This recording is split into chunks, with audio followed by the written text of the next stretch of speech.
기독교 강요 제1권 제17장 12절에서 14절 반론들에 대한 답변.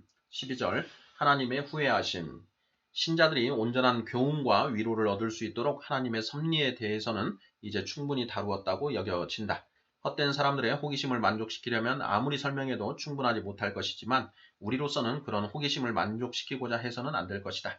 다만 몇몇 구절들이 우리의 설명과는 반대로 하나님의 계획이 확실하고 든든하게 서 있는 것이 아니라 형편에 따라서 얼마든지 변화될 수 있는 것처럼 말씀하는 것으로 보이기 때문에 이에 대해서 설명할 필요가 있다고 여겨진다. 우선 하나님의 후회하심이 몇 차례 언급되고 있다. 사람을 창조하신 것을 한탄하신 것으로 묘사되며 창세기 6장 6절, 사울을 왕으로 삼으신 것을 후회하셨고 사무엘상 15장 11절, 또한 자기 백성들이 마음을 바꾸면 즉시 그들에게 재앙을 내리기로 하셨던 뜻을 돌이키겠다고도 하셨다. 예레미야 18장 8절. 그 다음으로는 하나님의 작정들 가운데 얼마가 폐기된 사실도 언급되고 있다.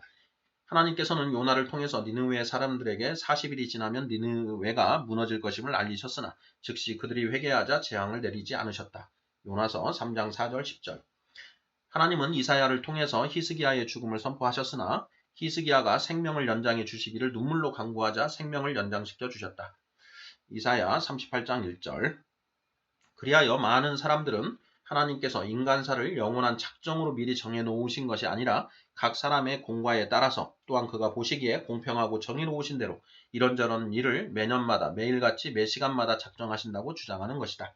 하나님의 후회하심에 대해서는 우선 하나님께 무지나 오류나 무능력을 돌릴 수 없는 것처럼 하나님께 후회하심이 있다고 보아서는 절대로 안 된다는 점을 확실히 해두어야 할 것이다. 하나님의 후회하심이 필연적이라고 생각하는 사람들이 많으나 아무도 의도적으로 혹은 그것을 원해서 그렇게 생각하는 것이 아닌 이상 하나님이 후회하신다고 생각하게 되면 당연히 하나님이 앞으로 일어날 일에 대해서 무지하시거나 아니면 그 일을 회피하실 수가 없으시거나 아니면 성급하고 경솔하게 결정을 내리셔서 곧바로 후회하게 되시는 것이라는 식으로 생각하지 않을 수가 없을 것이다. 그러나 그런 것은 결코 성령의 의도가 아니다. 성령께서는 하나님의 후회하심을 말씀하는 그 자리에서 하나님은 거짓이나 변개함이 없으시니 그는 사람이 아니심으로 결코 변개하지 않으심이라고 말씀하시는 것이다. 사무엘상 15장 29절. 또한 같은 장에서 그 두 가지 사실이 너무나도 밀접하게 연결되어 있으므로 이를 비교하면 겉으로 보이는 모순을 얼마든지 조화시킬 수가 있다는 점도 주의해야 할 것이다. 사울을 왕으로 삼으신 것에 대해서 하나님께서 후회하셨다는 말씀의 경우는 마음을 바꾸셨다는 것을 비유적인 의미로 보아야 한다. 조금 뒤에 가서 이스라엘의 지존자는 거짓이나 변개함이 없으시니 그는 사람이 아니심으로 결코 변개하지 않으심이니이다 라고 덧붙이고 있기 때문이다. 이 말씀을 통해서 하나님이 불변하시다는 사실이 공개적으로 직설적으로 선포되고 있는 것이다. 그러므로 인간사를 운영하시는 데에서 나타나는 하나님의 작정하심은 영원한 것이요 동시에 후회가 없으신 것임이 분명해지는 것이다. 하나님의 시종여일하심에 대하여 의심이 없도록 하기 위해서 심지어 그를 대적하는 자들조차 그 점을 증거하지 않을 수 없게 된다. 발람은 자기의 뜻과 다른데도 불구하고 이런 말씀을 터뜨리고 있다. 하나님은 사람이 아니시니 거짓말을 하지 않으시고 인생이 아니시니 후회가 없으시도다. 어찌 그 말씀하신 바를 행하지 않으시며 하신 말씀을 실행하지 않으시랴. 민수기 23장 19절. 13절. 하나님의 후회하심이란 인간의 이해를 돕기 위한 화법임. 그렇다면 후회하심이란 말은 대체 무슨 뜻인가? 그 의미는 우리를 위하여 하나님을 인간을 서술하는 방식으로 묘사하는 그런 모든 다른 화법의 경우와 비슷하다. 우리가 연약하여 하나님의 그 높으신 상태에까지 도저히 미치지 못하기 때문에 우리에게 하나님을 묘사할 때에는 우리의 역량에 맞추어 묘사함으로써 우리로 하여금 이해할 수 있도록 할 수밖에 없기 때문이다. 그런데 그렇게 우리에게 맞추어 표현할 때에 하나님께서는 그 자신의 본연의 모습 그대로가 아니라 우리에게 비춰지는 모습대로 자신을 표현하는 방법을 사용하시는 것이다. 하나님은 마음의 동요가 일체 없으신 분이신데도 그는 자신이 죄인들을 향하여 화를 발하신다고 증언하시는 것이다. 그러므로 하나님이 화를 발하신다는 말씀을 접할 때마다 하나님께 무슨 감정이 있다는 식으로 상상해서는 안 되고 오히려 이 표현이 우리의 인간적인 경험에서 취한 표현이라는 것을 생각해야 하는 것이다. 하나님께서는 심판을 시행하실 때마다 화를 발하는 사람의 모습으로 자신을 표현하시기 때문이다. 그러므로 우리는 후회하심이란 말을 행동의 변화 이외에 다른 뜻으로 이해해서는 안 된다. 사람들은 행동을 변화시킴으로써 자기 스스로에 대해서 불만이 있다는 것을 드러내는 경향이 있기 때문이다. 그러므로 사람들에게 있어서는 변화는 모두가 불만스러운 것을 정정하고자 하는 의도로 나타나며 또한 그런 정정이 후회에서 비롯되는 것이다. 그러나 후회란 단어를 하나님께 적용시킬 때에는 단순히 그의 절차가 바뀐다는 의미일 뿐인 것이다. 그러나 한편 하나님의 계획이나 그의 뜻은 번복되지 않으며 그의 의지도 바뀌지 않는다.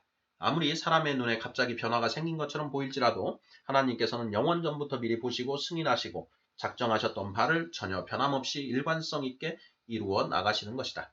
14절 의심쩍은 구절들에 대한 해명. 성경의 역사는 니느웨 성의 멸망을 선포했었다가 다시 돌이킨 것으로 또한 히스기야에게 죽음을 알렸다가 다시 생명이 연장된 것으로 보도하고 있지만 그것이 하나님의 작정이 폐기되었음을 시사하는 것은 아니다.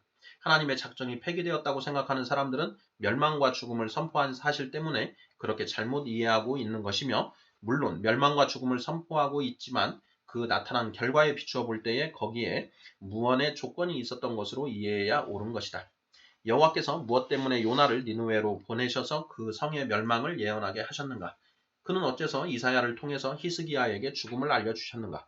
여호와께서는 니느웨와 히스기야에게 구태여 사자를 보내어 멸망과 죽음을 미리 알리지 않고도 얼마든지 그들을 멸하실 수 있었다. 그러므로 주께서는 그들에게 멸망과 죽음을 미리 경계하셔서 그것이 멀리서 오고 있다는 것을 알도록 하신 것 이외에 무언가 다른 목적을 갖고 계셨던 것이다. 사실 주님은 그들이 멸망하기를 원치 않으셨고 변화를 받아 멸망치 않기를 바라신 것이다. 그러므로 40일 후에 니느웨가 멸망하리라는 요나의 예언은 그 성이 멸망하지 않도록 하기 위한 것이었다.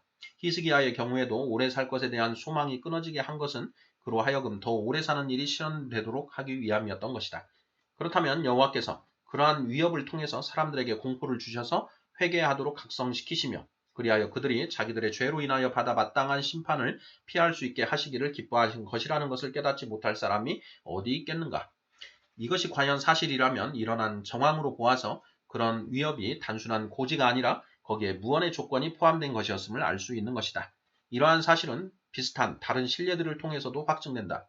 여호와께서는 아비멜렉 왕이 아브라함의 아내를 빼앗자 그를 책망하면서 이렇게 말씀하신다. 내가 데려간 이 여인으로 말미암아 내가 죽으리니 그는 남편이 있는 여자임이라. 창세기 20장 3절. 그러나 아비멜렉이 변명하자 하나님은 또 이렇게 말씀하셨다. 이제 그 사람의 아내를 돌려보내라. 그는 선지자라. 그가 너를 위하여 기도하리니 내가 살려니와 내가 돌려보내지 아니하면 너와 내게 속한 자가 다 반드시 죽을 줄 알지니라. 첫 번째 선언에서는 하나님께서 그의 마음에 심한 충격을 주셔서 하나님을 만족해 하도록 만드시고 그 다음 두 번째 선언에서 자신의 뜻을 명확히 설명하시는 것이 분명히 나타나고 있지 않은가. 다른 구절들도 이와 비슷하게 설명할 수 있으므로 주께서 일단 무엇을 고지하시고 난 이후에 그것을 철회하셨다고 해서 그의 본래의 목적이 폐기되었다는 식으로 추리해서는 안 되는 것이다. 주께서는 자신이 남겨두기를 바라시는 자들에게 미리 형벌을 경고하셔서 그들로 하여금 회개하도록 만드시는데 이것은 그의 뜻이나 그의 말씀이 조금이라도 변한 것이 아니라 오히려 그의 영원하신 작정을 이루는 것이기 때문이다. 한 가지 차이가 있다면 쉽게 이해될 수 있는 것을 많은 말로 표현하지 않으신다는 것뿐이다. 이사야 선지자의 다음과 같은 말씀이 과연 진리로 남아 있어야 마땅할 것이다. 만군의 여호와께서 경영하셨은즉 누가 능히 그것을 패하며 그의 손을 펴셨은즉 누가 능히 그것을 돌이키랴. 이사야 14장 27절.